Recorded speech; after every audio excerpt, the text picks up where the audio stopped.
네, 미국 중앙은행 연방준비제도가 올 들어 처음이자 트럼프 정부 출범 이후 처음으로 기준금리를 인하했습니다. 워싱턴 연결해서 관련 소식 들어보겠습니다. 정우일 특파원 전해주시죠. 워싱턴입니다. 이틀간의 정례 회의를 마친 미국 연방준비제도가 시장의 예상대로 기준금리를 0.25%포인트 인하했습니다.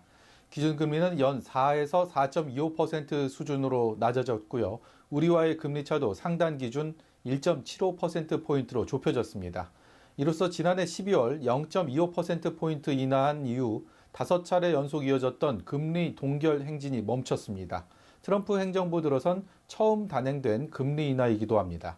연방준비제도는 경제활동의 성장이 올해 상반기에 완화됐다며 인플레이션은 상승했으며 다소 높은 상태를 유지하고 있다고 진단했습니다.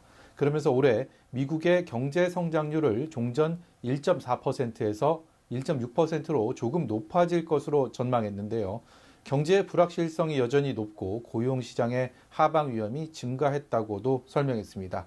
제롬 파월 연방준비제도 의장입니다. 들어보시죠. Policy is not on a preset course. The Fed has been assigned two goals for monetary policy: maximum employment and stable prices. 9달 만에 금리 인하 사이클에 접어든 연준은 올해 추가로 2번 더 금리 인하를 예고했는데요.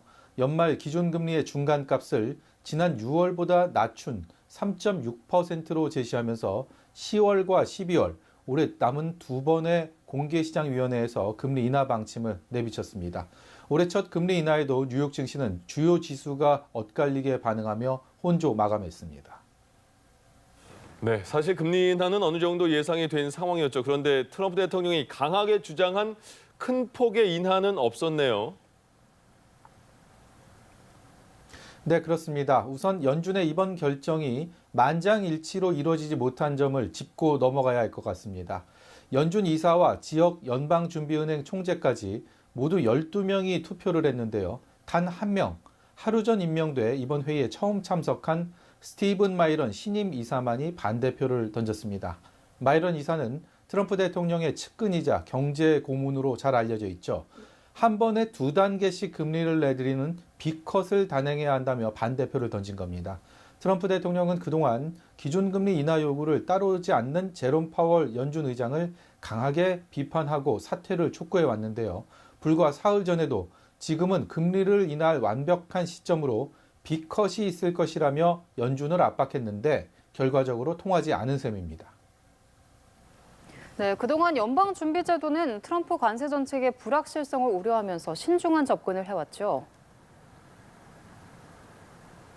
네, 오늘 금리 발표 이후 있었던 제롬 파월 연준 의장의 발언을 종합하면 그런 기조는 당분간 이어질 것으로 보입니다. 파월 의장은 트럼프 행정부의 관세 정책 효과가 올해 남은 기간과 내년 중 지속해서 누적될 것으로 예상한다고 밝혔는데요. 관련 발언 들어보시죠. Higher tariffs have begun to push up prices in some categories of goods, but their overall effects on economic activity and inflation remain to be seen. 관세로 인한 상품 가격 상승이 올해 인플레이션 상승의 대부분을 설명하고 있다면서 아직은 그렇게 크게 나타나고 있지 않지만 올해 남은 기간과 내년 지속해서 누적될 것으로 예상한다고 덧붙인 겁니다. 관세 정책이 경제에 미칠 영향을 둘러싸고 연준 내부에서도 견해가 갈리는 만큼 앞으로 통화 정책 방향은 여전히 불확실성을 안고 있다는 분석이 나옵니다. 지금까지 워싱턴에서 연합뉴스TV 정호윤입니다.